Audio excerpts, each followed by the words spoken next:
Hello friends, today we are going to discuss about the history. It will be an introductory lecture to the history, the subject which you are going to pursue. और आज हम थोड़ी introduction देखेंगे history के related. तो जैसे कि आप देख सकते हैं कि मैंने लिखा हुआ है कि हिस्ट्री जो है वो एक ग्रीक वर्ड हिस्टोरिया से डिराइव हुआ है, जिसका मतलब होता है इंक्वायरी और नॉलेज एक्वायर्ड बाय इन्वेस्टिगेशन। तो हिस्ट्री जो है it is not dead past, ये कोई गड़े मुर्दे उखाड़ने वाली बात नहीं है। इट इज़ बेसिकली एक knowledge which is acquired by investigation. Investigation बहुत इंपॉर्टेंट है। हमारे पास जो है वो हिस्ट्री, जो मॉडर्न सेंस की हिस्ट्री की भी अब डेफिनेशन होती है। हर एक कल्चर में हिस्ट्री का जो है एक अपना एक आउटलुक होता है। जैसे इंडियंस का अपना है, ग्रीक्स का अपना है, चाइनीज़ का अपना रहा है, सबका अपना अपना हिस्ट्री का आउटलुक रहा है। तो जो प्रेजेंट डे हिस्ट्री का आउटलुक है, जो प्रेजेंट डे हम मानते हैं कि हिस्ट्री कोई भी वर्क हिस्टोरिकल है, तो वो एविडेंस, कॉजेज़, इम्पार्शलिटी, इन चीज़ों के ऊपर बेस्ड होता है। तो सबसे पहला आदमी जिसने जो है हिस्ट्री को जो है वो ये जो प्रेजेंट शेप दिया उसको हम हेरोडोटस बोलते हैं। ये एक 5th century BC Greek scholar था और इसी को हम फादर ऑफ हिस्ट्री का टाइटल भी देते हैं। ठीक है, इसका जो वर्क है ग्रीको पर्शियन वॉर पे था, जिसमें इसने सिस्टमेटिक इन्वेस्टिगेशन यूज़ किया फर्स्ट टाइम पे।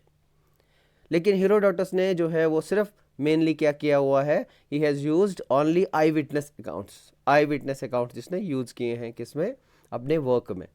तो हेरोडोटस को फादर ऑफ हिस्ट्री कहा जाता है। ठीक है, तो कभी भी आपको क्वेश्चन कोई पूछे कि फादर ऑफ हिस्ट्री किसको बोलते हैं, हेरोडोटस। क्या वर्क है इसका, his work is on Greco Persian war. ठीक है, जिसने इसमें क्या किया है, बहुत सारे आई विटनेस अकाउंट्स जो है उनके अकाउंट्स लेके इसने इस वर्क को लिखा हुआ है। लेकिन हेरोडोटस के बाद एक और स्कॉलर उसी टाइम पे इसका कंटेम्प्रेरी है, जिसको हम इसका सक्सेसर भी बोल सकते हैं, हिस्ट्री में आया, जिसका नाम है थ्यूसिडाइड्स। थ्यूसिडाइड्स जो है वो एक 5th century BC Greek scholar वो भी है, और उसको फादर ऑफ साइंटिफिक हिस्ट्री बोलते हैं, क्योंकि जो काम हेरोडोटस ने नहीं किया वो थ्यूसिडाइड्स ने किया। थ्यूसिडाइड्स ने क्या किया, इसने 3 चीज़ें अप्लाई की। ठीक है, एक इसने अप्लाई किया क्या, एविडेंस गैदरिंग, एक इसने अप्लाई किया कॉज एंड इफेक्ट, एक इम्पार्शलिटी। ये 3 चीज़ें जो है वो प्रेजेंट और मॉडर्न हिस्टोरिकल डेफिनेशन जो है वो हिस्ट्री की बनाते हैं। एविडेंस गैदरिंग होनी चाहिए, यानी कि आपको एविडेंस कलेक्ट करना है जो भी आप लिख रहे हैं। कॉज एंड इफेक्ट, कोई भी इवेंट होती है तो उसके पीछे क्या कॉज है, उसका क्या इम्पैक्ट रहा, वो आपको पढ़ना पड़ता है। और impartiality, A historian should not be like a lawyer advocating a particular person. एक वकील की तरह उसको काम नहीं करना है कि उसको एक इसी पर्टिकुलर पर्सन का फेवर करना है, बल्कि he should be like an impartial जज। ठीक है, these are the words of Kalhana. You must be familiar with Kalhana, who has written Rajatarangini in 12th century BC, तो एडी सॉरी। ठीक है, तो 12वीं सेंचुरी में जो है कलहन ने राज तरंगिनी लिखी है हिस्ट्री ऑफ कश्मीर के ऊपर। उसने कहा है कि एक हिस्टोरियन को क्या होना चाहिए, लॉयर नहीं होना चाहिए, जज की तरह काम करना चाहिए, वो भी इम्पार्शियल जज की तरह काम करना चाहिए।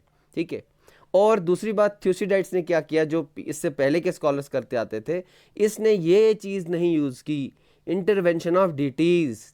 इंटरवेंशन ऑफ डिटीज़ मीन्स कि इसने किसी भी देवी देवता को इन्वॉल्व नहीं किया। पिछले वाले हिस्टोरियन क्या करते थे, कुछ भी इवेंट हो रहा है फिर वो बोलते थे हाँ वहाँ पे ज्यूस आ गया, ज्यूस ने फिर ऐसे ऐसे करके जो है वो वाली प्रॉब्लम सॉल्व कर दी, या वहाँ पे जो है वो आपकी क्या बोलते हैं एथेना आ गई, एथेना ने जो है वो कोई भी डेटी आ गई और डेटी ने इंटरवीन किया, किसी गॉड या गॉडेसेस ने आके जो है वो उस सिचुएशन को संभाला। इसने एविडेंस, कॉज एंड इफेक्ट और इम्पार्शियलिटी को अपने वर्क में इंपॉर्टेंस दिया, इसीलिए इसको हम फादर ऑफ साइंटिफिक हिस्ट्री बोलते हैं। ठीक है, और इसका जो एक वर्क हमें बेस्ट मिलता है that is history of Peloponnesian wars, PELOPENNISION, Peloponnesian. Spelling थोड़ा सा पढ़ी नहीं जा रही होगी आपसे, इसलिए मैंने जो है वो रिपीट कर दी। ठीक है, अब ये तो हो गया हिस्ट्री का बेसिक की हिस्ट्री, कहाँ से वर्ड डिराइव हुआ, फादर कौन है, और 2 इंपॉर्टेंट पर्सनालिटीज़, ग्रीक पर्सनालिटीज़ जिन्होंने हिस्ट्री को स्टार्ट किया, जिन्होंने हिस्ट्री के जो बेंचमार्क्स थे उनको एस्टेब्लिश किया। अब हम आते हैं कुछ इंपॉर्टेंट कॉन्सेप्ट्स पे, जैसे कि हमारे पास कॉन्सेप्ट है पीरियडाइजेशन का। ठीक है, सबसे पहला तो first concept is concept of periodisation.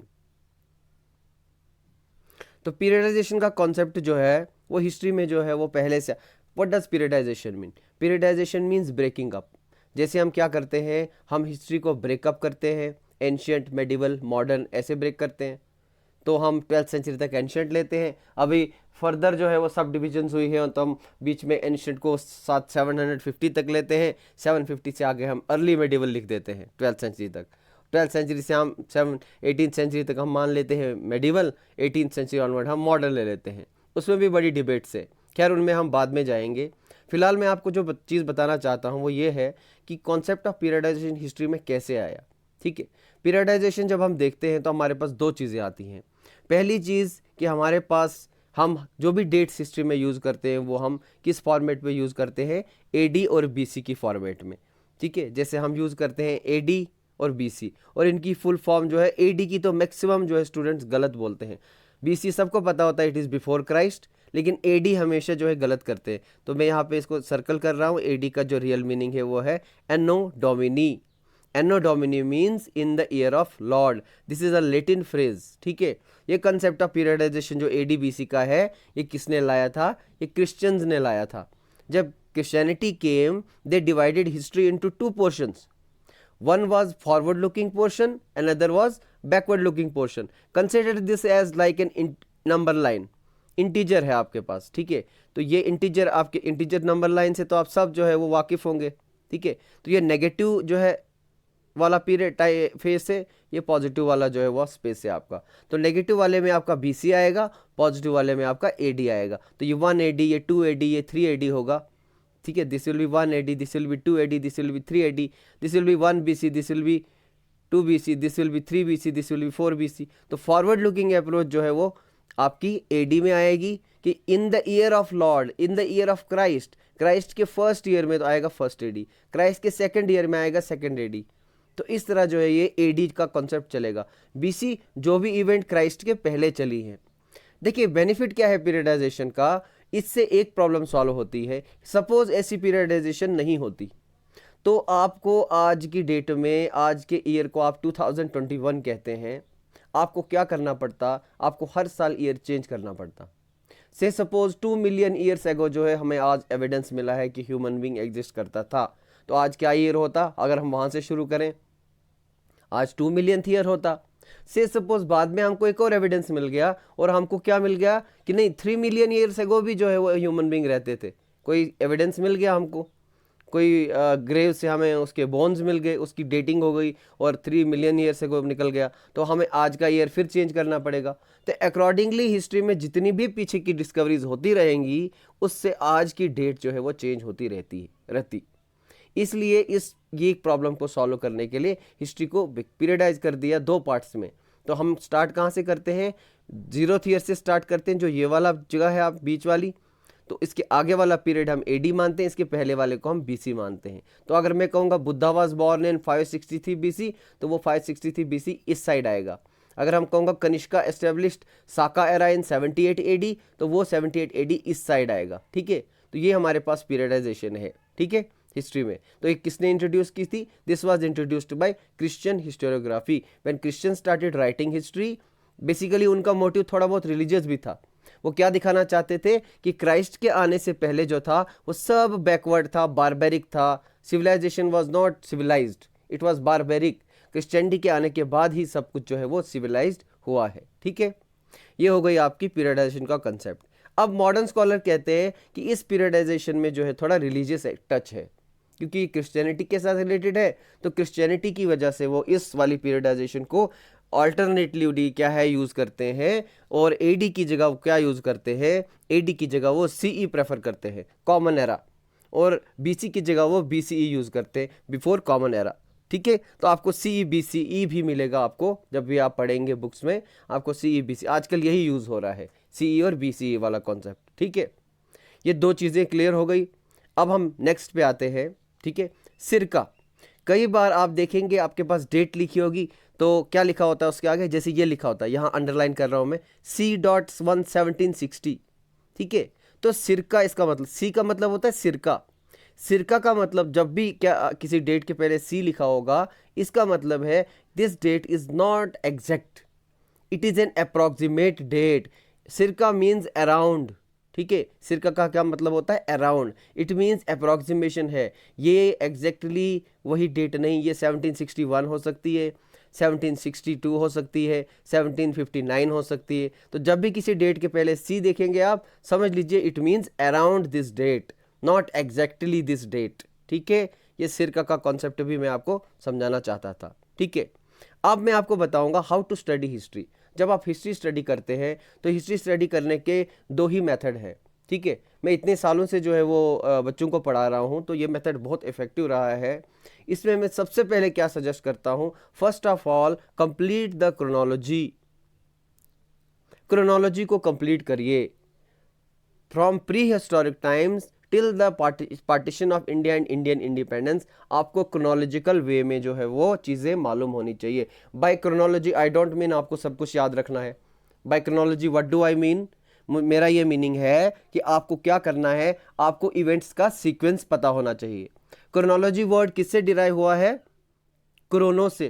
Chrono किससे रिलेटेड है, टाइम से। आपको याद होगा कई मैगजीन्स का नाम क्रॉनिकल होता है। तो मैगजीन का नाम क्रॉनिकल क्यों होता है, वो इसलिए होता है क्योंकि वो आपको पूरे मंथ की जो है वो डेट बाय डेट जो है वो इवेंट्स को कवर करती हैं। तो they are chronicle of that particular month. ठीक है, इसी तरह मेडिवल पीरियड के राइटर्स क्या करते थे, वो राजा के टाइम की जो है वो इवेंट्स को नोट करते थे और लिखते थे, तो वो क्रॉनिकल्स कहलाती हैं। तो क्रोनोलॉजी का मतलब है आपको इवेंट्स जो है वो याद होनी चाहिए कि पहले क्या हुआ और बाद में क्या हुआ, sequence of events. What is important is sequence of events. तो कंप्लीट द क्रोनोलॉजी का मतलब ये नहीं है कि सब कुछ याद रखना है, पहले आप सीक्वेंस याद रखो। पहले मौर्याज आए कि गुप्ताज आए, पहले इंडस वैली आया, उसके बाद पोस्ट हड़प्पन आया, फिर वैदिक आया, फिर वैदिक के बाद आपके पास 6th सेंचुरी BC आई, बुद्धा महावीरा वगैरह आए। उसके बाद आपके पास जो है वो देखेंगे आप गुप्त पोस्ट मौर्याज आए, Indo Greek, Shakas, Kushans etcetera ये सब आए, फिर गुप्ताज आए। ठीक है, फिर पोस्ट गुप्ता पीरियड आया, हर्षवर्धन का टाइम आया। ठीक है, फिर अर्ली मेडिवल पीरियड आया। ठीक है, ये पीरियड ऑफ राजपूत्स आया, फिर दिल्ली सल्तनत एस्टेब्लिश हुई, फिर मुगल्स आए, फिर मुगल्स के बाद मुगल्स में भी क्रोनोलॉजी अंदर से होगी, दिल्ली सल्तनत में भी अंदर क्रोनोलॉजी होगी, उनके डिफरेंट डिफरेंट रूलर्स आए। ठीक है, सबसे पहले डेट्स पे फोकस मत कीजिए। अगर आप डेट याद रखना शुरू करना स्टार्ट कर दिया ना आपने, तो आप हिस्ट्री कभी नहीं समझ पाएंगे। दिस इज माई एक्सपीरियंस, मेरी सजेशन है कि पहले आप डेट्स को फोकस मत करिए। Don't go for cramming dates कि मुझे ये डेट भी याद रखनी, वो डेट भी याद रखनी। वैसे भी एंशिएंट में आपको डेट्स बहुत कम पूछी जाती है। ठीक है, तो जो रेलेवेंट डेट्स होंगी वो हम अपने सिलेबस में कवर कर लेंगे, कौन सी इंपॉर्टेंट डेट आपको याद रखनी है। ठीक है, जब आपकी क्रोनोलॉजी प्रिपेयर होगी तो आपकी जो है आपकी एक लिंकेज बनेगी पहले से लेके लास्ट तक, एंशिएंट से लेके मॉडर्न तक आपकी जो है वो पूरी एक जो है वो क्रोनोलॉजी बन जाएगी। उसके बाद जब एक बार एक क्रोनोलॉजी बन गई, आपको पता चल गया कि पहले कौन आए बाद में कौन आए, आपको ये पता है कि कुशान्स पहले आए कि हुन्स पहले आए, कौन कब आया, ये सब जब पता चल जाएगा, उसके बाद आप उसमें क्या कर दीजिए, फैक्ट्स को ऐड कर दीजिए। Add the facts now. ठीक है, तो एक ब्यूटीफुल माला तैयार हो जाएगी आपके पास। हम समझ लीजिए आप क्रोनोलॉजी में पहले एक धागा प्रिपेयर कर रहे हैं, और बाद में जब क्रोनोलॉजी प्रिपेयर हो गई, धागा प्रिपेयर हो गया, फिर आप उसमें बीड्स डाल रहे हैं, माला के दाने डाल रहे हैं, तो आपके पास एक ब्यूटीफुल जो है वो क्या प्रिपेयर हो जाएगा, एक माला प्रिपेयर हो जाएगी। ठीक है, so this was second thing which I wanted to tell you कि किस तरह से जो हिस्ट्री को स्टडी किया जाए। ठीक है, now coming to next important thing, that is what is history. History के बारे में जो है हम देखेंगे कि हिस्ट्री क्या है, हमने वो स्टडी करना है। बहुत सारे व्यूज़ हिस्ट्री के बारे में बोला गया है, जैसे अगर डेफिनेशन देखेंगे तो डिफरेंट व्यूज़ है। कोई स्टडी ऑफ पास्ट बोल रहा है, कोई स्टडी ऑफ फैक्ट्स बोल रहा है, कोई स्टडी ऑफ इवेंट्स बोल रहा है। ठीक है, लेकिन मैं आपको एक सिंपल डेफिनेशन दे देता हूँ। E.H. कार एक बहुत बड़े जो है वो थिंकर रहे हुए हैं, हिस्टोरियन रहे हुए हैं, पॉलिटिकल साइंटिस्ट रहे हुए हैं। इन्होंने एक डेफिनेशन दी है, history is a continuous dialogue between past and present to understand future. ये आपकी स्टैंडर्ड डेफिनेशन मैंने पहले ही बता दी। पहले मेरा मन था कि मैं ये लास्ट में बताऊं, बट मैं आपको ये पहले इसलिए दे रहा हूं ताकि जो मैं आगे बताने वाला हूं वो आप इससे रिलेट कर सके। तो समझ क्या है, history is a continuous dialogue. Continuous dialogue means it is not कि एक बार हो गया तो हो गया, नहीं नहीं नहीं नहीं, ऐसा बिल्कुल नहीं है। पास्ट और प्रेजेंट जो है वो कंटिन्यूसली एक दूसरे के साथ इंटरेक्ट कर रहे हैं, और हमारा पर्पस, हर एक नॉलेज का पर्पस क्या होता है, बेटरमेंट ऑफ फ्यूचर। साइंस का पर्पस क्या है, betterment of future. History, political science, sociology, हम क्यों पढ़ते हैं कोई सब्जेक्ट, बेटरमेंट ऑफ फ्यूचर जो है वो हमारे लिए इंपॉर्टेंट है। तो हिस्ट्री का पर्पस भी क्या है, फ्यूचर को अंडरस्टैंड करना। तो लेकिन क्या है, ये एक कॉन्टिन्यूस डायलॉग है, कॉन्स्टेंट इंटरेक्शन है। ठीक है, अब देखेंगे हम कि कैसे ये कॉन्स्टेंट इंटरेक्शन है। ठीक है, इसमें हम सबसे पहले देखेंगे फैक्ट्स वर्सेस इंटरप्रिटेशन। अब हिस्ट्री में दो चीजें होती हैं, एक चीज होती है हिस्टोरिकल फैक्ट। ठीक है, फैक्ट मतलब कि certain events occurred at certain point of time, that is a fact. Anything which is happened in history that is a fact. जो भी हिस्ट्री में हुआ है वो फैक्ट होता है। और फॉर एग्जाम्पल अलेक्जेंडर जो है वो रिवर ब्यास तक आया और रिवर ब्यास से वापस चला गया, ये एक हिस्टोरिकल फैक्ट है। ठीक है, इसको आप डिनाई नहीं कर सकते हैं। अलेक्जेंडर कहाँ तक आया, अलेक्जेंडर एक ग्रीक इन्वेडर था, वो आया, वो रिवर ब्यास तक आया, रिवर ब्यास के बाद वो वापस चला गया, जो एक हिस्टोरिकल फैक्ट है। लेकिन इसके बारे में हम जब लिख रहे हैं, जब हिस्टोरियन लिखता है या कोई भी लिखता है तो उसके बारे में कुछ लिखेगा। कोई बोलेगा यार देखो वो वापस इसलिए गया क्योंकि उसके सिपाही रिवोल्ट कर रहे थे। कोई बोलेगा यार वो इसलिए वापस गया क्योंकि उस टाइम जो पाटलिपुत्र में जो गवर्नमेंट थी वो बहुत पावरफुल थी, उनके पास सेना बड़ी ज़्यादा थी, तो डर के भाग गया। ठीक है, कोई बोलता है नहीं अलेक्जेंडर जो है उसका लगा कि उसने पर्शियन एम्पायर को ख़त्म करना था तो उसने ख़त्म कर दिया पर्शियन एम्पायर को, तो उसका मिशन पूरा हो गया तो वापस चला गया। तो वो हो गई इंटरप्रिटेशंस, समझिए। तो अब आप मुझे बताएंगे कि दोनों में से कौन सी चीज इंपॉर्टेंट है, क्या फैक्ट्स इंपॉर्टेंट है या इंटरप्रिटेशन इंपॉर्टेंट है, यानी कि जो इवेंट हुई है वो इंपॉर्टेंट है या जो हम या हिस्टोरियन उसके बारे में बोलते हैं वो इंपॉर्टेंट है। ये आपको मालूम होना चाहिए।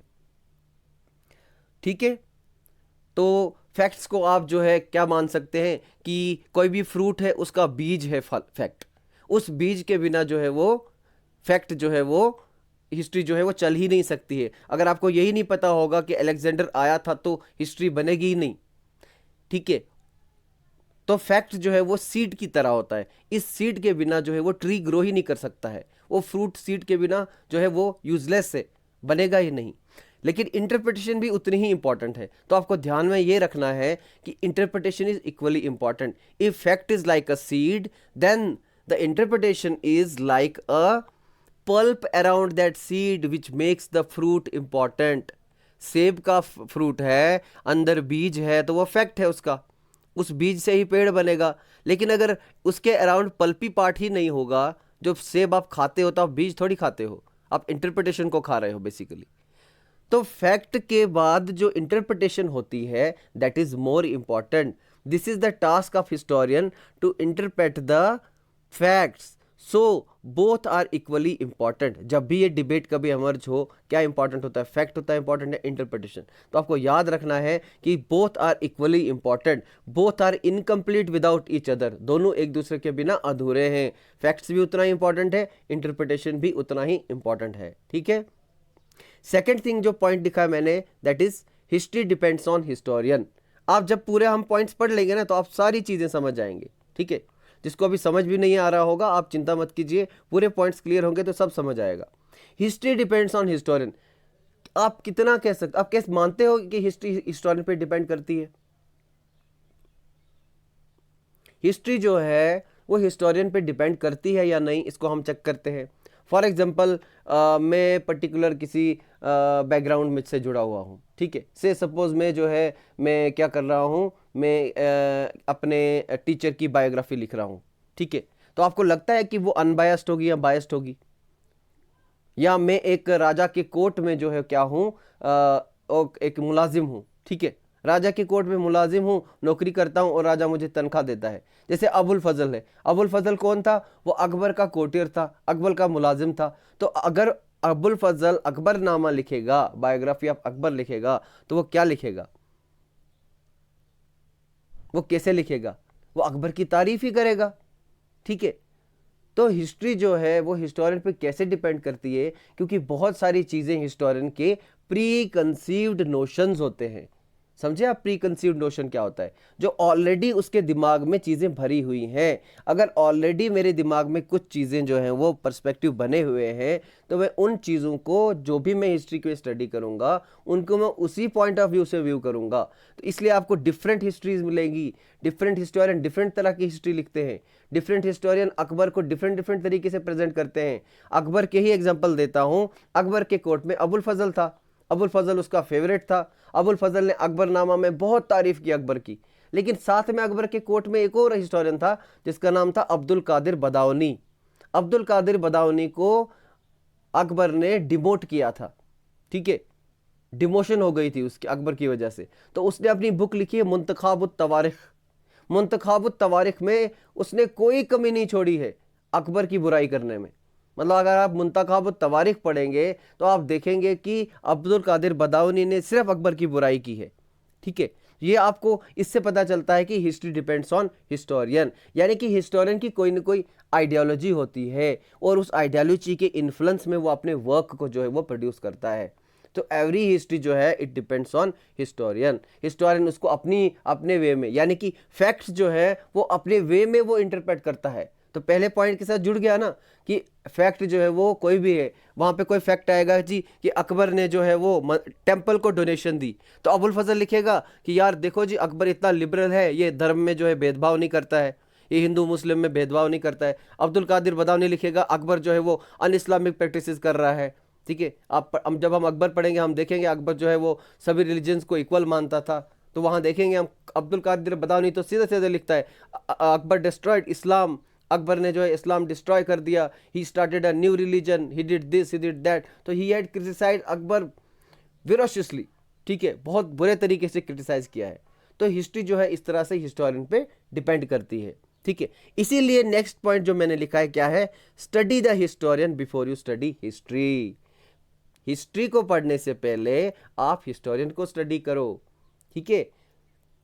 जब भी कोई हिस्ट्री की बुक आप उठाएं उसमें सबसे पहले ये देखें हिस्टोरियन कौन है, और हिस्टोरियन को देखें कि ये हिस्टोरियन कौन है, क्या ये अब्दुल फजल है, क्या ये अब्दुल कादिर बदाऊनी है। उसके बाद ही आप उसके वर्क को जो है वो सही लाइट में जो है वो जज कर सकते हैं, अदरवाइज आप उसको जज नहीं कर सकते हैं, ठीक है। एक ये चीज़ आप देखिए, ये तो समझ गए आप पॉइंट्स। अब नेक्स्ट पॉइंट जो मैंने लिखा है कि ठीक है अब्दुल कादिर बदाऊनी को आप देखेंगे पहले कि हाँ यार ये बदाऊनी का वर्क है, इसमें तो थोड़ी बहुत जो है अकबर की बुराई होगी, और ये अबुल फजल का वर्क है इसमें एक्स्ट्रा तारीफें होंगी, वो तो समझ गए आप। लेकिन आपको एक और चीज करनी है, हिस्टोरियन को स्टडी करने से पहला पॉइंट क्या था, study the historian before you study history. Next point क्या है, study the social and economic condition of historian before you study historian. Historian को स्टडी करने से पहले उसकी सोशल और इकोनॉमिक कंडीशन स्टडी करो कि वो हिस्टोरियन किन सोशल और इकोनॉमिक कंडीशंस में जी रहा है, ठीक है। फॉर एग्जाम्पल कार्ल मार्क्स को अगर आपने वर्क्स देखने हैं आपने, तो आप कार्ल मार्क्स को स्टडी करना है तो कार्ल मार्क्स के आप उस टाइम की बैकग्राउंड देखिए। कार्ल मार्क्स के वर्क क्यों क्लास स्ट्रगल के ऊपर फोकस है, क्यों वो लेबर्स का सपोर्ट कर रहा है, क्यों वो बुर्जुआ और प्रोलेटरिएट के बारे में बात कर रहा है, because that was the social and economic condition Karl Marx के टाइम की कौन सी थी, it was the time of industrial revolution. तो इंडस्ट्रियल रेवोल्यूशन का टाइम था और उस टाइम क्लास स्ट्रगल ही इंपॉर्टेंट चीज थी, तो कार्ल मार्क्स के माइंड को उन चीजों ने इंपैक्ट किया।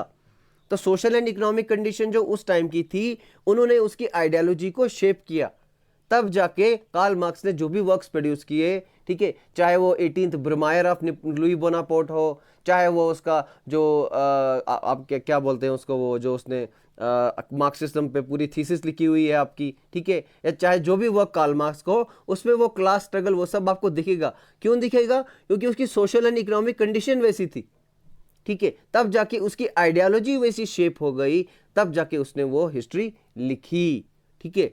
उसके बाद नेक्स्ट पॉइंट में आपको समझाना चाहता था कि कॉज जो होता है वो हिस्ट्री में कितना इंपॉर्टेंट होता है, how much are they important. मैंने यहाँ लिखा नहीं है कितना इंपॉर्टेंट है, सिर्फ क्वेश्चन रेज किया है। आपको यह याद रखना है कि हिस्ट्री में कॉज जो है वो बहुत इंपॉर्टेंट होता है।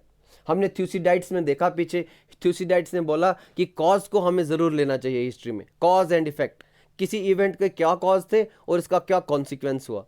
अब हमें यह देखना है कि क्या कॉज इंपॉर्टेंट होता है हिस्ट्री में। Yes, causation is very important in history. Every event has certain,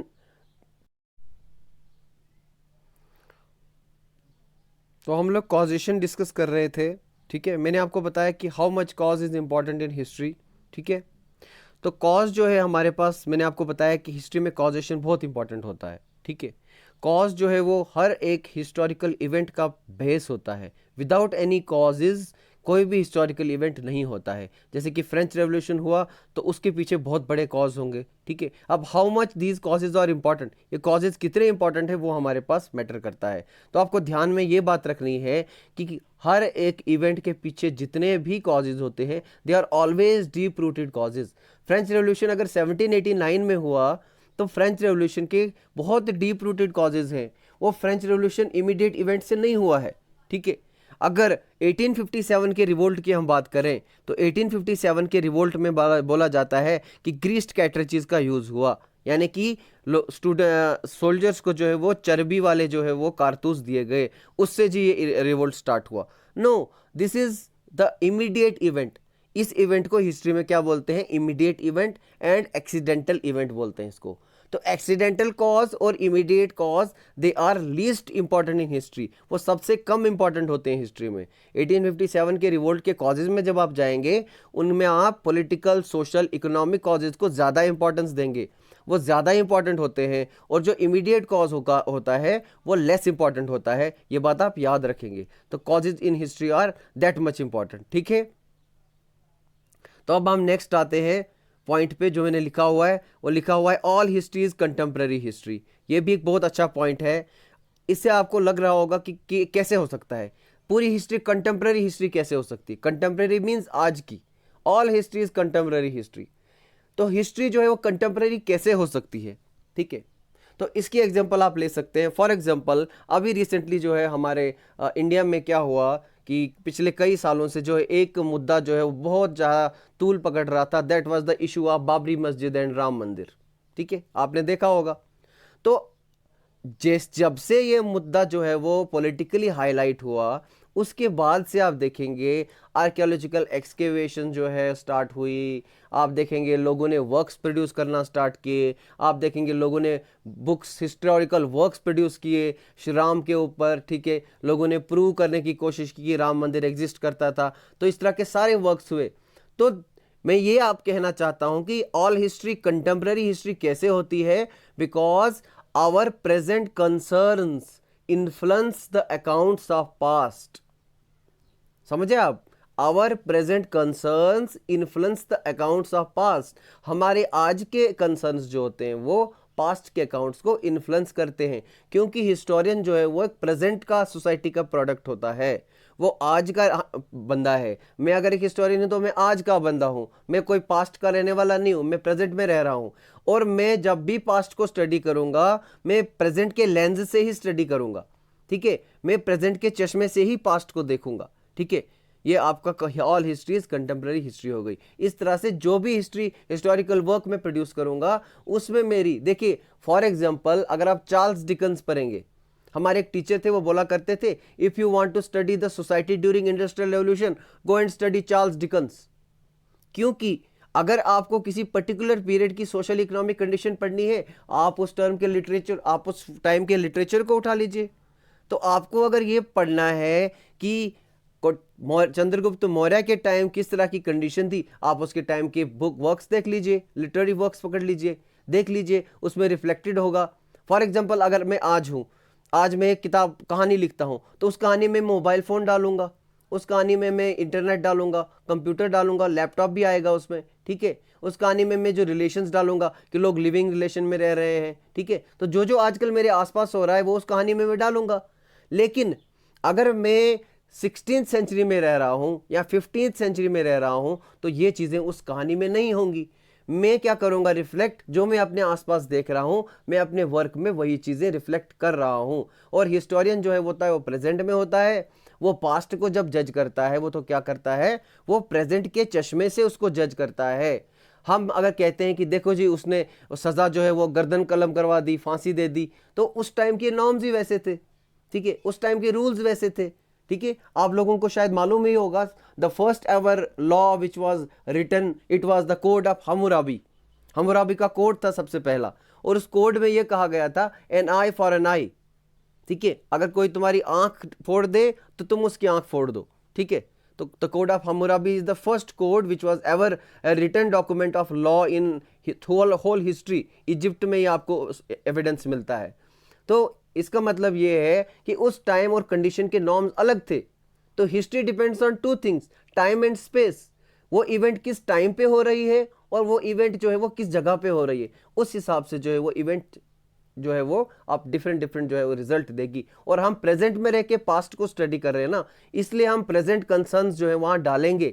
अगर मैं जो है राम का भक्त हूं तो मैं डेफिनेटली जब उस टाइम की हिस्ट्री स्टडी करूंगा तो मैं कोशिश करूंगा मैं प्रूव करने की कि राम मंदिर निकले। अगर मैं क्या बोलते हैं राम का फैन नहीं हूं, मैं बोलूंगा नहीं राम मंदिर नहीं होना चाहिए। अगर मेरी आइडियोलॉजी वैसी नहीं है तो मैं कोशिश करूंगा कि नहीं वहां पे राम मंदिर ना निकले, ठीक है।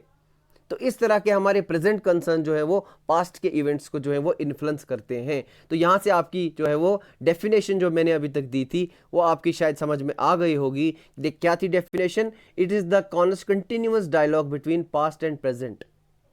एक कंटिन्यूअस डायलॉग है, हिस्टोरियन प्रेजेंट का प्रोडक्ट है, वो पास्ट में रह रहा है और वो क्या कर रहा है, प्रेजेंट पास्ट में रह के वो क्या कर रहा है, वो प्रेजेंट में रह के क्या कर रहा है, पास्ट को स्टडी कर रहा है, ठीक है। और पर्पस क्या है, to understand future, betterment of future, ठीक है। ये हो गया आपका जो है वो एक वाला एक पोर्शन, ठीक है।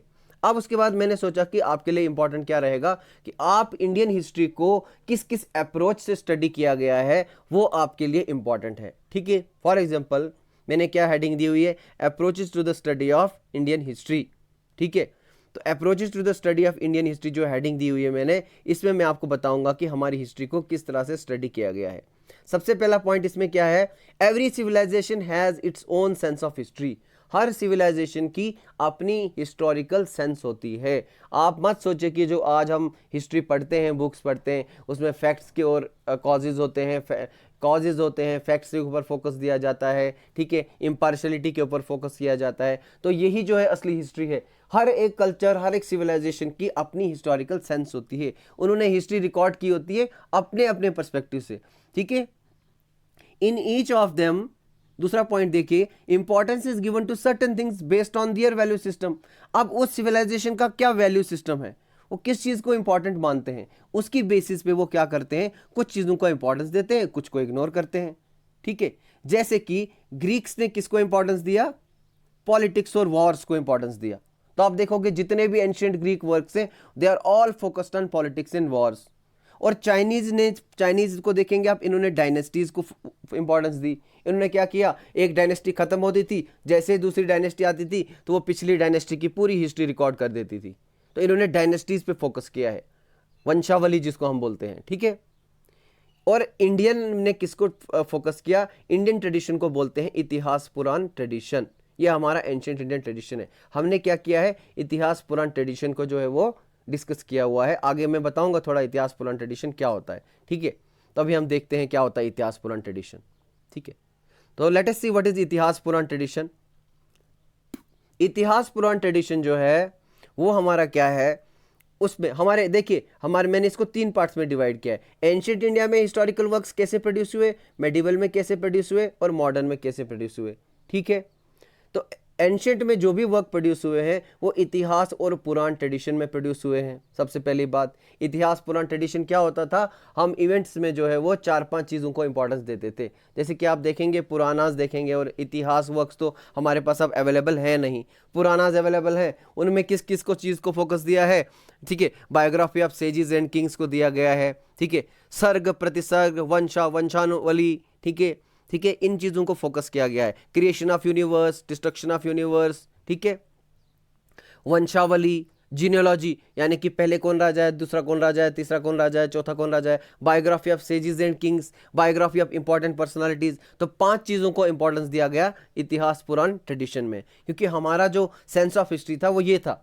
हमारा sense of history time record करने का नहीं था, ये कब आए और कब आए। हमारा सेंस ऑफ रिकॉर्ड हिस्ट्री क्या था कि हमने क्रोनोलॉजी को रिकॉर्ड करना है और इंपॉर्टेंट इवेंट्स को रिकॉर्ड करना है, ठीक है। ये इतिहास पुराण ट्रेडिशन में है। फिर कुछ देर के बाद आप देखेंगे, थोड़ी देर के बाद एक इंपॉर्टेंट चीज आ जाती है इतिहास पुराण ट्रेडिशन के साथ, प्रशस्ति। प्रशस्ति का मतलब होता है, आपने लोगों ने प्रशंसा वर्ड सुना है, प्रशंसा, प्रशंसा का मतलब होता है तारीफ करना, ठीक है। प्रशस्ति वर्ड प्रशंसा से निकला है। प्रशस्ति, प्रशस्ति मतलब होता है यूलॉजी, व्हेन यू यूलोजाइज समवन, जब आप किसी की तारीफ करेंगे। तो बहुत सारी इंस्क्रिप्शन आपको मिलती हैं जिसमें आप देखेंगे कि राजा की जो है वो तारीफ की गई है, प्रशस्ति स्टाइल डेवलप हुआ, ठीक है। तो जैसे कि Allahabad pillar inscription is written by Hari Sen and it is a prashasti, इसको प्रयाग प्रशस्ति भी बोलते हैं।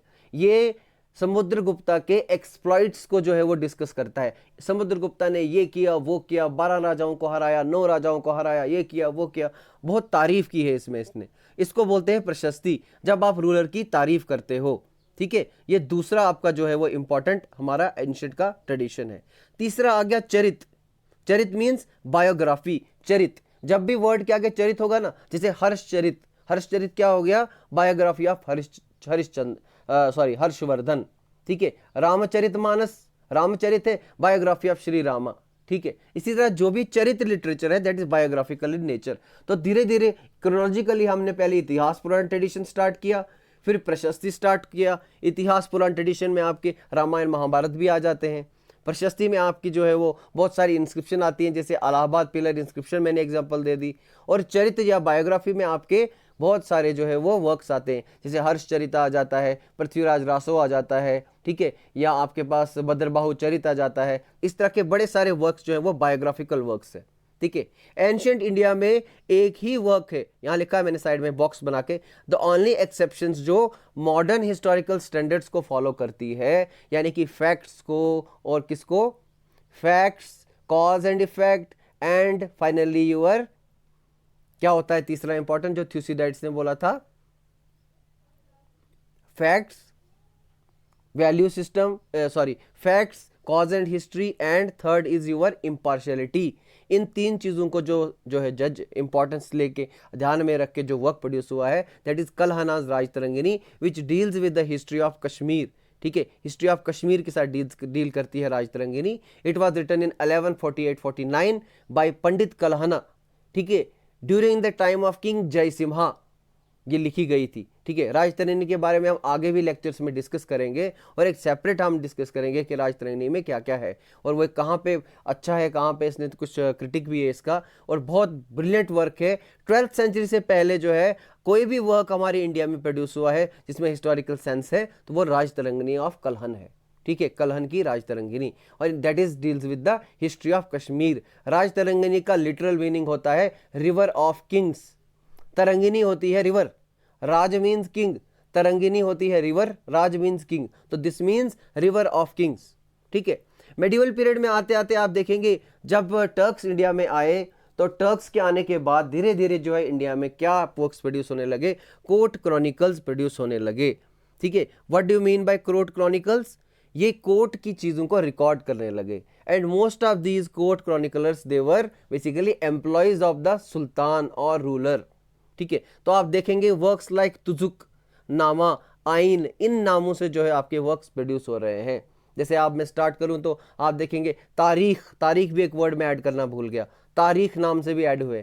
तारीख है फिरोज शाही, ठीक है, तारीख है अलाई, मिनहाज, अच्छा मुफ्त, किरानुल फुजू, तुजुक के बाबरी, तुजुक के जहांगीरी, बाबरनामा, अकबरनामा, आईने अकबरी। तो इस तरह के क्या यूज हुए, क्या स्टार्ट हुए, कोर्ट क्रॉनिकल्स। कोर्ट क्रॉनिकल्स की जो है वो पॉजिटिव चीज़ क्या है, इन्होंने क्या किया, इवेंट्स को क्रोनोलॉजिकल वे में जो है वो लिखना स्टार्ट किया। तो इसमें आपको थोड़ी बहुत हिस्टोरिकल सेंस मिलती है। ठीक है, जो मॉडर्न स्टैंडर्ड से हम हिस्टोरिकल सेंस जिसको बोलते हैं। मॉडर्न में जो है मेरा मेन फोकस मॉडर्न था। मॉडर्न में बिगिनिंग ऑफ जो इंडस राइटिंग है दैट वाज जो बाय मॉडर्न स्टैंडर्ड से जो राइटिंग हुई है वो किसने स्टार्ट की है, ऑब्वियसली ब्रिटिशर्स ने स्टार्ट की है। ठीक है, लेकिन इनकी अब ब्रिटिशर्स इंडिया में आए और इन्होंने इंडियन वर्क्स को स्टडी करना स्टार्ट किया। यहाँ मैंने लिखा है, देखिए इन्होंने एक ऑर्गेनाइजेशन एस्टेब्लिश की, एशियाटिक सोसाइटी ऑफ बंगाल 1784 में, to collect, edit and translate Indian text. ये इन्होंने क्यों एस्टेब्लिश की, जिसमें इंडियन टेक्स्ट को कलेक्ट करेंगे, एडिट करेंगे और ट्रांसलेट करेंगे। ठीक है, लेकिन इनका मेन मकसद ये नहीं है कि ये हमारी हिस्ट्री लिखें या कुछ करें। इनका मेन मकसद क्या है कि ये हमारी इंडिया को की हिस्ट्री को स्टडी करें, because whenever you want to know the people of a particular place you need to learn their history. ठीक है, तो रूटेड इन कॉलोनियल इंटरेस्ट है to understand land and people. लोगों को समझना है और उनको उस लैंड को समझना है जहाँ पे वो रूल करने आए हैं। उनको समझे बिना वहाँ वो इफेक्टिवली रूल नहीं कर सकते हैं। तो इनका मोटिव जो था वो कॉलोनियल था। कॉलोनियल मोटिव से ही इन्होंने जो है ये वाली जो है ये वर्क्स जो है राइटिंग को स्टार्ट किया। एशियाटिक सोसाइटी ऑफ बंगाल 1784 में जो है आप एस्टेब्लिश हुई, ठीक है, under the ages of Warren Hasting establish हुई है, ठीक है। William Jones one of the great linguist था उस टाइम का, लैंग्वेजेस का जो है वो बड़ा ज्ञानी मनुष्य था, तो इसको लैंग्वेजेस कंपेयर करने का शौक था, ठीक है। तो विलियम जोन्स ने क्या किया, इसने स्टडी की बहुत सारी languages, English, Latin, Greek, Hebrew, Sanskrit. तो इसने ये पाया कि सिमिलरिटीज है सब में, तो इसने कहा कि भाई ये सारी सिस्टर लैंग्वेजेस हैं, आपस में मिलते हैं वर्ड्स। जैसे लैटिन में मैटर होता है, इंग्लिश में मदर होता है, संस्कृत में मात्र होता है। जैसे लैटिन में जो है पेटर होता है, इंग्लिश में फादर होता है, और संस्कृत में पितृ होता है। इस तरह इसने लैंग्वेजेस को कंपेयर किया और बोला basically all these languages are sister languages. तो इन्हीं ब्रिटिशर्स ने जो स्टडी किया हमारी इंडियन हिस्ट्री को, उसमें 3 मेजर जो है स्कूल्स एमर्ज हुए, स्कूल ऑफ थॉट्स एमर्ज हुए। हम उनको डिस्कस करते हैं कि वो कौन कौन से स्कूल्स ऑफ थॉट्स है जो 3 इंपॉर्टेंट एमर्ज हुए। सबसे पहले को हमने ओरिएंटलिस्ट बोला। हमने इसको ओरिएंटलिस्ट क्यों बोला, क्योंकि इन्होंने जो है वो क्या किया, ओरिएंटल चीज़ों पे फोकस किया। ओरिएंटल से मेरा मतलब है एंशियंट, ठीक है। ओरिएंटल का मतलब ही होता है एंशियंट। जो भी चीज़ ओरिएंटल है इट मीन्स वो पुरानी है, ओरिएंट पे इंटरेस्ट है। इन्होंने इंडियन टेक्स्ट को स्टडी किया और ट्रांसलेट किया, सबसे पहली बात, ठीक है। दे studied and translated Indian text, ठीक है। द इंडियन वैल्यूज वर, अब इनका कंक्लूजन क्या था, इंडिया की जो वैल्यूज है वो स्पिरिचुअल है, वेस्टर्न वैल्यूज मेटीरियलिस्टिक है। इंडियंस ने सिर्फ ध्यान व्यान पे फोकस किया है। इंडिया के जब इन्होंने उपनिषद जो है ट्रांसलेट किए, जब इन्होंने वेदास ट्रांसलेट किए, तो इनके कंक्लूजन इंडिया के बारे में हाई फाई कंक्लूजन्स थे, और इस लेवल तक के कंक्लूजन थे। मैक्स मुलर ने एक सीरीज ऑफ बुक्स प्रोड्यूस की जिसका नाम रखा sacred books of east. Max Muller India के कल्चर से इतना प्रभावित हुआ, इसने अपना नाम भी बदल दिया बाद में, इसने अपना नाम मोक्ष मूल रख दिया, मोक्ष मूल नाम ही चेंज कर दिया। तो ये जो अर्ली स्कॉलर्स थे ब्रिटिशर्स जिन्होंने टेक्स्ट को स्टडी करना शुरू किया, इन्होंने इंडिया के बारे में काफ़ी पॉजिटिव इमेज जो है वो जनरेट कर दी। इस एक्सटेंट तक जनरेट कर दी कि यूरोप में बात चलने लगी कि अब जो है इंडिया के नॉलेज को लाके हम यूरोप में दूसरा रिनाइसेंस लाएंगे। The talk of second renaissance was going on कि इंडिया के नॉलेज को लेके हम वर्ल्ड अभी यूरोप में सेकंड रिनाइसेंस लाएंगे, ठीक है, ठीक है, हो गया ये। लेकिन ये ब्रिटिश मोटिव्स जो थे, जो ब्रिटिश पर्पस था इंडिया के हिस्ट्री को स्टडी करने का, उसको जस्टिफाई नहीं करना था। उन्होंने तो रूल करना था। अगर वो ये बताएंगे कि Indian values are superior, then who are they to rule us, on what authority will they rule us. तो उनको था हमारा क्रिटिसिज्म करना। तो एक स्कूल नेक्स्ट एमर्ज हुआ जिसको मैं यूटिलिटेरियन बोलता हूँ। यूटिलिटेरियन फिलॉसफी से अगर आप आपको पता है कि यूटिलिटेरियन फिलॉसफी क्या है, तो आपको मालूम होगा it was given by basically mill and Bentham, ठीक है। एंड यूटिलिटेरियंस क्या मानते हैं कि यूटिलिटेरियन ये पॉलिटिकल फिलॉसफी है, ये मानते थे किसी भी चीज़ की जो है वो maximum benefit for maximum number of people होना चाहिए। And they believed in drastic changes, ठीक है, क्या होना चाहिए, एकदम से चीज़ें चेंज करो। तो यूटिलिटेरियंस जब आए, इन्होंने क्या स्टार्ट किया, इन्होंने इंडियन सिस्टम का क्रिटिसिज्म स्टार्ट करना शुरू किया। इन्होंने कहा इंडियन सोसाइटी वाज, ये वेरी इंपॉर्टेंट पॉइंट है, static and politically despotic. Static का मतलब क्या होता है, अनचेंजिंग, स्टैग्नेंट, जो कि चेंज नहीं। इंडियन सोसाइटी हजारों सालों से इसी कास्ट सिस्टम में पड़ी हुई है, ये बिल्कुल भी चेंज नहीं हुई है, आज भी इसमें वही चीज़ है। और पॉलिटिकली डेस्पोटिक रही है, यहाँ पे एक डेस्पोटिक मोनार्क रहा है और वही इनको जो है वो रूल करता रहा है। इन्हें डेमोक्रेसी वगैरह नाम की कोई सेंस नहीं थी। और फॉरेन इन्फ्लुएंस को एग्जीग्रेट किया गया। फॉर एग्जाम्पल अगर आप देखेंगे अलेक्जेंडर पे एक हिस्ट्री ऑफ इंडिया पे एक वर्क हुआ है, ठीक है, विंसेंट एंड स्मिथ ने वो वर्क किया हुआ है, उसका 1/3 पोर्शन ऑफ वर्क ही अलेक्जेंडर इन्वेजन पे फोकस है। तो they try to show Indians, इन्होंने इंडियंस को क्या शो किया कि इंडिया में फॉरेन इन्फ्लुएंस मस्ट है, अनलेस एंड अनटिल इंडिया में फॉरेनर्स आके रूल करेंगे आप लोग पीसफुली रह पाओगे। तो फॉर एग्जाम्पल इसी में एक स्कॉलर है जिसका नाम है James Mill. James Mill was first person who periodized Indian history into Hindu, Muslim and British Indian, ठीक है। He was the first period person जिसने इंडियन हिस्ट्री को हिंदू, मुस्लिम और ब्रिटिश पीरियड्स में पीरियडाइज किया। इसका नाम था जेम्स मिल, ठीक है। तो जेम्स मिल ने क्या किया, हिंदू वर्ड यूज किया, मुस्लिम वर्ड यूज किया और ब्रिटिश वर्ड यूज किया। हिंदू राजा जब थे तब हिंदू वर्ड यूज किया, यानी कि जिसको हम इसी पीरियडाइजेशन को हम आज भी लेते हैं, एंशिएंट, मेडिवल, मॉडर्न। ठीक है, अब इसमें आपको कुछ डिफरेंस दिख रहा है कि इसने अपने लिए एंशिएंट के लिए तो हिंदू वर्ड यूज किया, मेडिवल के लिए तो मुस्लिम वर्ड यूज किया, लेकिन मॉडर्न के लिए क्रिश्चियन वर्ड यूज नहीं किया, ब्रिटिश वर्ड यूज किया। वो क्यों? क्योंकि जेम्स मिल या ब्रिटिशर्स के according use of religion to characterise the period, एक पीरियड को रिलीजन का नाम देना एक बैकवर्ड सेंस जो है वो शो करता है। इसलिए इसने अपने पीरियड को क्या बोला, this is British period, this is not Christian period, but your period was Hindu period and Muslim period. आप लोग हिंदू पीरियड और मुस्लिम पीरियड में रह रहे हो, रिलीजन आपके लिए इतना इंपॉर्टेंट रहा है। ठीक है, ये जेम्स मिल था जिसने पहली बार इंडियन हिस्ट्री को कम्युनली पीरियडाइज किया। कम्युनली पीरियडाइज किया। क्वेश्चन अगर आए कि पीरियडाइज किसने किया, वो अलग क्वेश्चन है, लेकिन कम्युनल पीरियडाइजेशन हिंदू मुस्लिम में किसने किया है? जेम्स मिल ने। ठीक है, ये भी 1848 में किया हुआ है। ठीक है, उसके बाद साइमल्टेनियसली आप देखोगे यूटिलिटेरियंस ने क्या किया। मैकॉले, एक जेम्स मैकॉले था, ठीक है, ये लॉ मेंबर बना एग्जीक्यूटिव काउंसिल ऑफ वाइसरॉय में। ठीक है, इसने क्या 1835 में एक अपना एक प्रपोजल प्रेजेंट किया जिसको बोलते हैं मैकॉलेज माइन्यूट। ठीक है, वहां पे बहुत बड़ी डिबेट हुई जिसको बोलते हैं एंग्लिसिस्ट ओरिएंटलिस्ट कंट्रोवर्सी।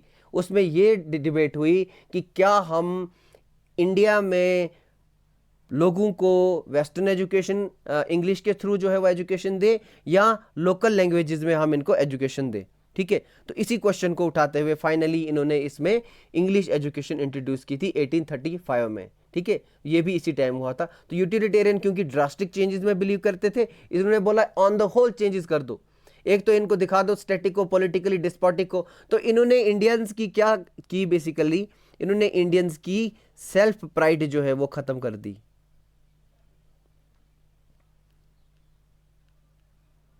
ठीक है, सेल्फ प्राइड खत्म कर दी इन्होंने। ठीक है, तो हमारे अंदर जो है आज भी देखिए, आप वेस्टर्न कल्चर को सुपीरियर मानते हो, आप माने या नहीं माने, आज भी आप जो है वो बोलते हो नहीं नहीं हम कॉपी वेस्ट को ही करते, अंग्रेज को देख के बोलते वाह वाह वाह यार ये बड़ा जबरदस्त है। ठीक है, ये हमारे दिमाग में इन्होंने डाल दिया है, और that was basically and this work, this James Mills work which was known as history of India. ये जो जेम्स मिल का वर्क था, मैं बताना भूल गया, जेम्स मिल का वर्क जो था ये हेल्सबरी कॉलेज एक इंग्लैंड में था, जहां पे इंडिया में जो भी सिविल सर्वेंट आता था वो वहां से ट्रेन होके आता था। जैसे आज आईएएस होते हैं ना, उस टाइम आईसीएस होते थे। आईसीएस ऑफिसर्स जो ट्रेन होके इंडिया में कलेक्टर वलेक्टर बन के आते थे। मिल की जो बुक थी, जेम्स मिल की बुक, इस बुक में जो इसने सारी इंडिया के खिलाफ लिखा हुआ है, ये इंडियन हिस्ट्री उनको पढ़ा के यहाँ भेजा जाता था। That was the standard text book at Haileybury college in England where civil servants were trained. ठीक है, तो ये भी ये बात याद रखिएगा। तो मिल की बुक का कितना इंपॉर्टेंट कंट्रीब्यूशन है हमारे इंडियंस को जो है वो ब्रेन वॉश करने में और सिविल सर्वेंट्स को ट्रेन करने में। उसके बाद जब इंडियन स्कॉलर्स ने स्टार्ट किया लर्न करना, खुद से पढ़ना स्टार्ट किया, तो एक नया स्कूल एमर्ज हुआ जिसको हम बोलते हैं nationalist school. Nationalist school late 19th century में एमर्ज हुआ। कुछ स्कॉलर्स ने जो है इन्होंने क्या स्टार्ट किया, कॉलोनियल क्रिटिक जो हो रहा था हमारा, जो ये हमारी सोसाइटी को क्रिटिसिज्म कर रहे थे, तुम स्टैग्नेंट हो, बैकवर्ड हो, you are land of rope dancers and snake charmers. ठीक है, उसको क्या किया इन्होंने, क्रिटिसिज्म किया उसका। Their focus was on indigenous roots of development. Indigenous roots of development का मतलब क्या है कि हमारी रूट ऑफ डेवलपमेंट क्या है, इंडिजिनस है, लोकल डेवलपमेंट है, फॉरेनर्स का कोई इन्फ्लुएंस नहीं रहा है, कोई रोल नहीं रहा है। एक्सॉल्टेशन ऑफ वैदिक एज। देखिए इंडिजिनस रूट में मैं एग्जांपल देता हूं। फॉर एग्जांपल आप इंडस वैली सिविलाइजेशन पढ़ेंगे, तो जैसे ही इंडस वैली सिविलाइजेशन 1921 में डिस्कवर हुई, तो सबसे पहले जो उस टाइम के आर्कियोलॉजिस्ट, ब्रिटिश आर्कियोलॉजिस्ट थे, उन्होंने बोला they are colonies of Mesopotamian civilisation and Sumerian civilisation. ठीक है, उन्होंने ये नहीं कहा कि ये इंडिया में ऐसी सिविलाइजेशन यहाँ की हो सकती है, उन्होंने बोला ये तो बाहर की है, क्योंकि इंडियंस तो इस तरह की अर्बन सिविलाइजेशन प्रोड्यूस कर ही नहीं सकते। ठीक है, लेकिन नेशनल स्कॉलर्स ने क्या किया, इन्होंने हर एक चीज को इंडिजिनस रूट्स के थ्रू देखा। और आज भी आपको पता है, जब हम इंडस सिविलाइजेशन पढ़ेंगे हम देखेंगे कि it is basically local cultures which give birth to the Indus civilisation. आज कोई भी आदमी जो है वो फॉरेन ओरिजिन की थ्योरी में विश्वास नहीं करता है। ठीक है, फिर इन्होंने क्या किया, नेशनल स्कॉलर्स ने, इन्होंने वैदिक एज को एक्सॉल्ट किया। जैसे दयानंदा आया तो उसने बोला कि जो कुछ है वो वेदास में है, गो बैक टू वेदास। ठीक है, गुप्ता पीरियड को गोल्डन एज बोला गया। ठीक है, तो ये गोल्डन एजेस ढूंढी गई हमारे एंशियंट इंडियन हिस्ट्री में, गोल्डन एजेस ढूंढी गई जिसमें आपको ये दिखाया गया ये पीरियड्स तो बहुत ज़बरदस्त थे, ठीक है। और आप देखेंगे कि फॉर एग्जाम्पल, एक एग्जाम्पल मैंने लिखी केपी जायसवाल, इसने एक बुक लिखी हिंदू पॉलिटी, ये बहुत फेमस बुक है, आज भी बहुत चलती है। इसमें इसने क्या दिखाया कि इंडिया में रिपब्लिकन फॉर्म ऑफ गवर्नमेंट बहुत पहले से थी, एंशियंट टाइम से चल रही थी, मच बिफोर ब्रिटिश डेमोक्रेसी। तो आप हमको डेमोक्रेसी क्या दिखा रहे हो? हम तो डेमोक्रेसी हजारों सालों से पहले से जानते हैं, क्योंकि इंडिया में रिपब्लिकन फॉर्म सही में थे, उनको गण संघास बोलते थे, लेकिन वो थोड़ा डेमोक्रेटिक नहीं कि मॉडर्न डेमोक्रेटिक डेफिनेशन से डिफरेंट थे, but he tried to prove. तो मेरा यहाँ पे क्या शो कर रहा हूँ आपको कि नेशनलिस्ट स्कॉलर क्या कर रहे हैं, वो ब्रिटिश कॉलोनियल क्रिटिक को काउंटर कर रहे हैं, वो उनको जवाब दे रहे हैं। और अशोका, समुद्रगुप्ता, चंद्रगुप्ता, इस तरह के जो हीरोज थे वो हिस्ट्री में ढूंढे गए, उनको एग्जॉल्ट किया गया, उनको पोर्ट्रेट किया गया कि देखो हमारे पास भी बहुत ग्रेट रूलर रहे हैं, सिर्फ आपके पास ही सीजर वगैरह नहीं रहे, हमारे पास भी अशोका द ग्रेट है, समुद्रगुप्ता द ग्रेट है। समुद्रगुप्ता का नेपोलियन ऑफ इंडिया बोला जाता है, ठीक है। फिर चंद्रगुप्ता जो है वो first empire builder of India है। तो ये सब हमें हमारे आइकन्स हैं, ये हमारे आइकन्स हैं, इनको भी एग्जॉल्ट किया गया, इनको भी हाई फाई वे में प्रेजेंट किया गया, ठीक है। ये आपके आगे नेशनलिस्ट हिस्टोरियन, इनमें नाम कुछ है H C. Ray Chaudhuri, R G. Bhandarkar, R C. Majumdar, K P. Jayaswal, A S. Altekar, ये सब नेशनलिस्ट हिस्टोरियंस है, ठीक है। इसी नेशनलिस्ट हिस्टोरियंस के अंडर जो है वो आपके पास वी.डी. सावरकर भी आ जाता है, जिसने first war of independence book लिखी हुई, ठीक है। ये सब नेशनल स्कॉलर्स थे जिन्होंने काउंटर किया किस चीज को, आपकी कॉलोनियल क्रिटिक को, ब्रिटिशर्स का जो क्रिटिसिज्म था इंडियन सिविलाइजेशन का, उसको काउंटर किया। लेकिन काउंटर करने के चक्कर में एक गलती कर गए कि बहुत ज्यादा बोल गए, ठीक है। कुछ हद से ज्यादा इन्होंने गुप्ता एज को गोल्डन एज बोल दिया, जबकि गुप्ता एज गोल्डन एज जैसी गोल्डन एज कई सेंस में नहीं थी, ठीक है। इसीलिए इंडिपेंडेंस के बाद जरूरत पड़ी कि कुछ ग्रुप ऑफ स्कॉलर्स आए, जिसे under the leadership of D D. Kosambi, he is known as father of Indian Marxist tradition, Marxist historiography आई, और यही किसी न किसी फॉर्म में आज तक चली आ रही है, ठीक है। इन्होंने क्या किया, इन्होंने डी.डी. कोशाम्बी को कहते हैं father of Indian Marxist tradition, ठीक है। मार्क्सिज्म का जो है वो इसी ने इंडिया में जो है इंट्रोड्यूस किया था, but he for him Marxism was not an ideology, it was tool of analysis. क्या था इसके लिए? टूल ऑफ एनालिसिस, कि मैं मार्क्सिस्ट तो नहीं हूं बिलीफ में, कार्ल मार्क्स को तो फॉलो नहीं करता हूं, लेकिन मार्क्सिस्ट मेथड जो है वो मेथड फिर कभी डिस्कस करेंगे, उसको कहते हैं हिस्टोरिकल मटेरियलिज्म। मतलब बता देता हूं मैं, हिस्टोरिकल मटेरियलिज्म का ये मतलब होता है कि हिस्टोरिकल मटेरियलिज्म की मटेरियल कंडीशंस जो होती हैं वो हिस्ट्री के कोर्स को चेंज करती हैं। It is the material condition जो हिस्ट्री की कंडीशंस को चेंज करती हैं। इसको आप इकोनॉमिक डिटर्मिनिज्म भी बोल सकते हैं, ठीक है। तो फोकस शिफ्ट हुआ हमारे राइटिंग का पॉलिटिकल हिस्ट्री से किस पे? सोशल और इकोनॉमिक हिस्ट्री पे फोकस शिफ्ट हुआ, ठीक है। इन्होंने history of non elite groups भी जो है वह कवर की, ठीक है। हैव नॉट्स जिनको बोला जाता है, मार्क्सिज्म कहता है ना, सम आर हैव नॉट्स, जिनके पास नहीं है, कॉमन मासेस, ठीक है। बुर्जुआ और प्रोलेटेरिएट की बात करते हैं ना, इन्होंने प्रोलेटेरिएट पे फोकस किया।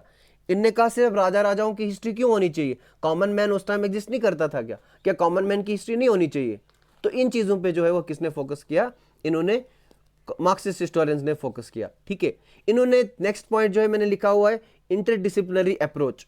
इंटरडिसिप्लिनरी अप्रोच क्या होती है? इन्होंने जब हिस्ट्रियां लिखी तो इन्होंने खाली हिस्टोरिकल वर्क्स को ही नहीं कंसल्ट किया, इन्होंने और भी बहुत सारी जो चीज़ें होती हैं उनको कंसल्ट किया, जैसे कि आर्कियोलॉजी को इस्तेमाल किया, पैलियोबॉटनी को इस्तेमाल किया, ठीक है। पैलियोबॉटनी होती है आपकी स्टडी ऑफ प्लांट रिमेन्स, ठीक है, उसको स्टडी किया। इसी तरह पैलियोंटोलॉजी को स्टडी किया इन्होंने। पैलियोंटोलॉजी होती है स्टडी ऑफ जो आपकी इंस्क्रिप्शंस वगैरह होती हैं, ठीक है, उसको तो एपिग्राफी बोलते हैं, लेकिन डेवलपमेंट ऑफ ए स्क्रिप्ट जो है वो होती है एक टाइम पे, उसको पैलियोंटोलॉजी बोलते हैं। एंथ्रोपोलॉजी, ज्योग्राफी एटसेट्रा, इन्होंने बहुत सारे डिफरेंट फील्ड्स को जो है वो इनकॉर्पोरेट किया अपनी हिस्ट्री की स्टडी में। ये इनका एक और कंट्रीब्यूशन है, इंटरडिसिप्लिनरी अप्रोच बोलते हैं इसको, ठीक है। बाकी सब्जेक्ट्स को इन्वॉल्व करके जो है वो स्टडी करना, ठीक है। अब मार्क्सिस्ट स्कूल के अंदर इन्होंने क्या किसकी बात की? मासेस की बात की, ठीक है। तो मार्क्सिस्ट स्कूल में ही एक कुछ लोग इमर्ज हुए, उन्होंने कहा नहीं आप मासेस की बात तो कर रहे हो, लेकिन मासेस के अंदर भी कुछ लोग ऐसे हैं, हैव नॉट्स के अंदर भी कुछ लोग ऐसे हैं जो हैव नॉट्स हैं। जैसे अगर आप बात करोगे कॉमन आदमियों की, कॉमन आदमियों में आपको आपके पास दलित भी तो है, विमेन भी तो है, ठीक है, लेबर क्लास भी तो है, आप उनको क्यों इग्नोर करते हो? तो एक नया स्कूल जो है वो मार्क्सिस्ट स्कूल के अंदर ही एमर्ज हुआ, जिसको बोलते हैं सब ऑल्टर्न स्कूल। सब ऑल्टर्न, SUB, सब ALTERN, ठीक है। इसको फाउंड करने वाले बंदा इंडिया में था रानाजीत गुहा। रानाजीत गुहा ने क्या किया, इसने सब ऑल्टर्न स्कूल की फाउंडेशन इंडिया में रखी, और ये फोकस किस पे करते हैं? Still marginalise sections, that is have nots within the have nots. जो ऑलरेडी हैव नॉट्स हैं, यानी कि कॉमन मासेस हैं, उनमें भी कुछ ग्रुप्स ऐसे हैं जिनके पास कुछ भी नहीं है, जो हैव नॉट्स हैं। तो जैसे कि मैंने एग्जांपल दे दी दो तीन आपको, विमेन पे फोकस करेंगे, ये कास्ट बेस्ड जो लोअर कास्ट और भी होंगे, दलित वगैरह, उन पे फोकस करेंगे, ठीक है, और भी लेबर वगैरह क्लास जो बहुत ही मार्जिनलाइज्ड स्टेट में है, उन पे फोकस करेंगे, ठीक है। इसके साथ ही प्लस दूसरी चीज क्या आ गई, तो सबऑल्टर्न एक मिलिट्री टर्म होती है। मिलिट्री में subaltern junior officer, junior rank वाले बंदे को बोलते हैं। इन्होंने सबऑल्टर्न इसलिए बोला बिकॉज उन्होंने कहा हम एलिट को नहीं, हम सबऑल्टर्न को फोकस करते हैं। किसको फोकस करते हैं? जो जूनियर आदमी है, जो जूनियर रैंक पे है, उसको फोकस करते हैं। जो लोवेस्ट कैटेगरी है उसको फोकस करते हैं, ठीक है। इस आइडिया का प्रोपोनेंट इंडिया में रानाजीत गुहा है। रानाजीत गुहा ने इस आइडिया को इंडिया में इंट्रोड्यूस किया, ठीक है। और इसमें एक और इंपॉर्टेंट चीज हुई कि रीजनल हिस्ट्रीज को फोकस किया गया। अब जो है ये मार्क्सिस्ट ट्रेडिशन में ही पूरा हो रहा है सारा, ठीक है, कि रीजनल हिस्ट्रीज को भी जो एक्सप्लोर किया जाने लगा। कि पहले क्या टेंडेंसी होती थी हमारी, हम देखते थे कि हाँ वर्ना सिस्टम है भाई इंडियन हिस्ट्री में, ठीक है, तो हम हर स्टेट में जाके जब रीजनल हिस्ट्री ढूंढते थे, हम देखते थे कि यार यहाँ पे वर्ना सिस्टम कैसा था, वहां पे वर्ना सिस्टम क्या था, इंडिया में JNK में कैसा था, पंजाब में कैसा था, महाराष्ट्र में कैसा था। अब क्या फोकस किया गया, अब रिवर्स हो गया। अब बोलने लगे नहीं, पंजाब की हिस्ट्री को स्टडी करो, इंडिपेंडेंट लेवल पे स्टडी करो। जब स्टडी करोगे उसके बाद उसकी सिमिलरिटी देखो कि पैन इंडियन लेवल पे जो हिस्ट्री हमारी है उसके साथ क्या सिमिलरिटीज हैं और क्या डिफरेंसेस हैं। इस तरह से रीजनल हिस्ट्रीज की स्टडी भी स्टार्ट हुई, ठीक है। और लास्ट पॉइंट जो है that is focus on participation of masses. Masses ने भी बहुत ज्यादा पार्टिसिपेट किया है किसमें, आपके फ्रीडम स्ट्रगल में। तो आप देखोगे जो भी इन लोगों के वर्क्स हुए हैं मार्क्सिस्ट के, इनमें एक चीज जरूर होता है, पार्टिसिपेशन ऑफ मासेस। ये वो मिस नहीं करते। नॉन कॉपरेशन मूवमेंट देखेंगे आप, कोई भी बुक ले लीजिए मॉडर्न की, मार्क्सिस्ट हिस्टोरियन ने लिखी है, जैसे सुमित सरकार एक मार्क्सिस्ट हिस्टोरियन है। सुमित सरकार की बुक में हमेशा एक चैप्टर होता है प्रेशर फ्रॉम बिलो, एक सब टॉपिक होता है प्रेशर फ्रॉम बिलो। और हर बुक में बिपिन चंद्रा, RS शर्मा, रोमिला थापर, ये सतीश चंद्रा, इरफान हबीब, ये सब मार्क्सिस्ट हिस्टोरियन है जो आज की डेट में जो है वो क्या कर रहे हैं, रिसर्च कर रहे हैं। ये सब मार्क्सिस्ट ट्रेडिशन से ही जो है आए हुए हैं, निकले हुए हैं। लास्ट में मैंने एंड पे एक पॉइंट लिखा हुआ है, periodisation of history is a necessary evil. ये बात आप याद रखिएगा, पीरियडाइजेशन ऑफ हिस्ट्री एक नेसेसरी इविल क्यों है? क्योंकि पीरियडाइजेशन हिस्ट्री में मस्ट है। हिस्ट्री इतनी वास्ट है कि आप जब तक इसको पीरियड्स में ब्रेक नहीं करोगे तब तक आप इसको कंप्लीटली कॉम्प्रिहेंसिव वे में स्टडी नहीं कर सकते।